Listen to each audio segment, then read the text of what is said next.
Hello, good morning. Don in London, August the 26th, 2009, Wednesday morning, just after 10. And I've had a few chores to do this morning, just tidying up. My video is all about recovery from addiction to either substance or behaviour. And I am in recovery one day at a time. That's my life plan, one day long. I've decided coping strategies don't help me that much when it comes to trying to recover from an addiction to substance or behaviour. So, alcohol, my substance of addiction, my behaviour, trying to be whatever you wanted me to be, and often wondering who I was and where I was going. Lots of good times as well as very sad times along the way, but I guess what was happening to me, I was always taking the edge off the reality of now.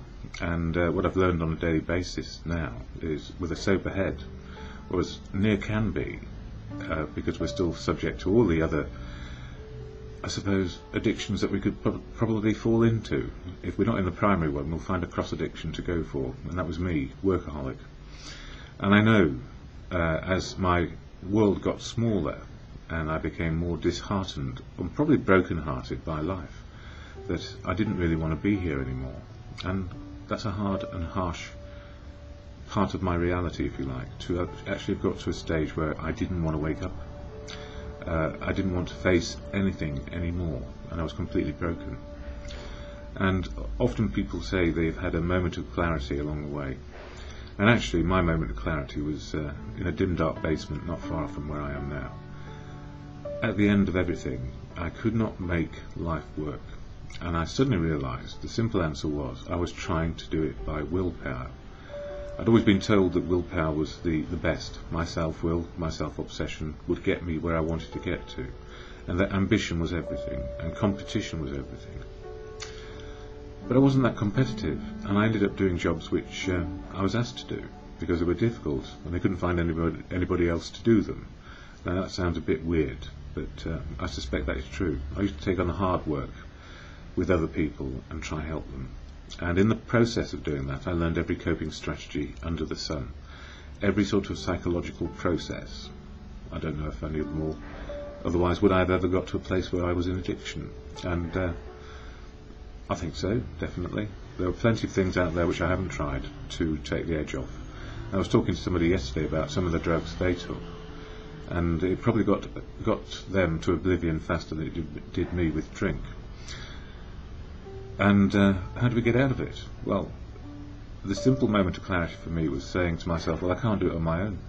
And it took me an awful lot of years, decades, to realise I didn't need to do it on my own. That if I were to include people who had the wisdom, then I was onto a better footing. So my moment of clarity didn't lead to a complete giving up of drink straight away. I was still addicted, emotionally and physically, so it was difficult, and with a lot of professional help, detoxing and trying to get me to get the message of one day at a time, no coping strategy longer is required. And it took a long time, and fear drove me originally, and now faith does. A bit of faith in what's happening today, a bit of faith in me that I can cope with what is going to happen next, whatever it happens to be. Because it need not be bigger than me, and if it is, then I've got people who I can rely on to help me understand what I may do next. And that is actually saying, I'm not in charge, I'm just a part of what is going on today. And when there are people in authority who need to get information from me, I'm more than willing to supply it. So rather than be cantankerous and run away from it, or just fear what people might know about me, I'd rather they knew everything. So, whilst I go to a fellowship, which its last name is Anonymous, I'm not that anonymous, as you may have realised from YouTube, or from wherever these videos end up. But the gift for me is, Anonymous provides me with a place to find my truth. It's a sanctuary to find the truth of me on a daily basis. So, Alcoholics Anonymous is the fellowship which has helped me most, as well as family, community, professionals, with all the things that can go wrong as we get older. And if we look back at our history, our life history, often if we are in need of medical help, we have prolonged our lives longer than nature probably intended, or nature could afford us. So we are all gifted with extra, if you like. And I'm gratified today, and part of me doing this is to pass a message on of experience, strength and hope.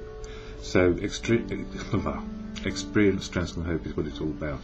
And going to a fellowship, it really does enable me to look at myself and what I can do, and also be included and not self-obsessed, not ego-driven, and a bit of courage, faith and confidence. Anyway, the AA preamble shared at every meeting, and a statement of intent goes like this. Alcoholics Anonymous is a fellowship of men and women who share their experience, strength and hope with each other, that they may solve their common problem and help others to recover from alcoholism. The only requirement for membership is the desire to stop drinking. There are no dues or fees for AA membership. We are self-supporting through our own contributions. AA is not allied with any sect, denomination, politics, organisation or institution. It does not wish to engage in any controversy, neither endorses nor opposes any causes. Our primary purpose is to stay sober and help other alcoholics to achieve sobriety. And that's all well and good. And I went to a meeting last night of the fellowship. It's just an experience, strength and hope meeting, no particular direction other than where we might go with our sharing. And it was an absolutely excellent share. And one of the things I realised, it took me an awful long time to get to AA, and some people get to a fellowship of anonymity to find their path of sobriety a lot sooner than me. And I'm so glad to see it. It makes for a happier frame of mind that some people get the wisdom to live well, and without having to cope for long periods of time, and they get to a place of rock bottom a lot faster. And I don't know how many I had, but tenacity and resilience and willpower will drag us through the muck as much as it will pull us up to the top of the mountain. So we need to know where we are and what we're doing and why. And I doubt I knew that for a long time. So here I use readings from the literature of AA just to illustrate a point. And for August 26th, coming up to the end of the month already, I don't believe it, I do actually, giving it away. Though they knew they must help other alcoholics if they were to remain sober, that motive became secondary. It was transcended by the happiness they found in giving themselves for others. And especially if people who are young get in, giving their time when the rest of the world is their oyster, is rather good of them, I think. Those words for me refer to a transference of power through which God, as I understand him, enters my life. And that God is expressed through the good conscience of others, and good conscience generally, truth and love. Through prayer and meditation, very essential, to reflect on where we are. I open channels, then I establish and improve my conscious contact with God, all good conscience, or the God of your understanding, because that's the one you need.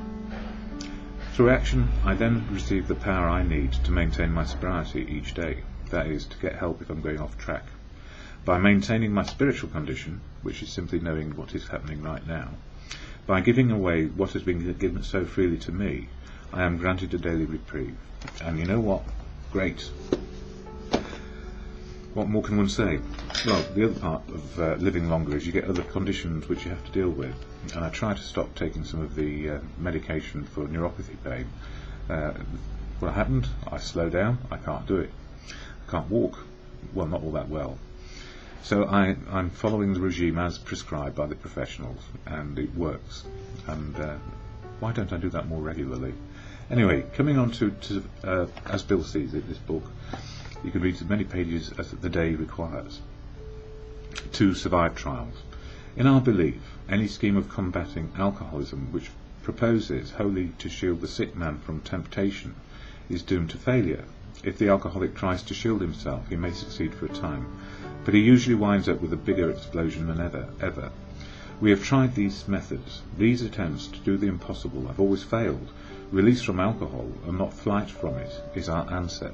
And when we realise it's just powerlessness, that we are powerless over people, places, things and alcohol, and if we try and put our power on them, we get an unmanageable life, because we can't control those things. So what helps me find acceptance on a daily basis besides meetings is the serenity prayer to your God of good conscience. Grant me the serenity to accept the things I cannot change, courage to change the things I can, and the wisdom to know the difference is simply just for today.